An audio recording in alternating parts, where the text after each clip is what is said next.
E'tibor qilgan bo'lsangiz, 2016-yil hozir trendga chiqyapti. Ya'ni 2016-yilda bo'lgan voqealar. Keling biz ham shuning uchun 2016-yilda chiqqan shedevr dramalarni eslaymiz. Agar mabodo siz qandaydir baxti qarolik bilan bu dramalarni ko'rmay o'tkazib yuborgan bo'lsangiz, bu xatoni tezda to'g'rilang. Menimcha 2016-yil Koreyada juda ham omadli bo'lgan. Chunki mana ro'yxatimdagi eng ideal dramalarning ko'pisi 2016-yilda chiqqan. Ro'yxatimizni ilk bor Tokebi Goblin dramasidan boshlaymiz. Drama asosan o'sha Goblin, o'lim farishtasi va maktabda o'qiydigan qiz haqida.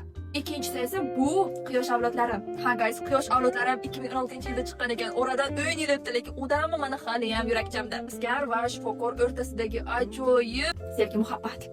Faqat maslahatim sizlarga, bu dramani ko'rib bo'lgach, aktyorlarni Google'ga poyezd bermang, yo'q, qilmang bu ishni. Keyingisi bizda ko'proq action drama, ya'ni Kayk ham 2016-yilda chiqarilgan. Keyingisini esa o'zbekcha nomini bilmayman, agar bilsangiz izohlarda yozib keting. Men yana bitta sevimli dramalardan biri, chunki aynan sport haqida bo'lganligi uchun ruscha nomi Feya Tijoriy Atletiki Kim Bokchu. Agar sizga ham sport haqidagi dramalar yo'qsa, albatta ko'ring. Suzuvchi va tosh ko'taruvchi sportchilar o'rtasidagi sevgi haqida.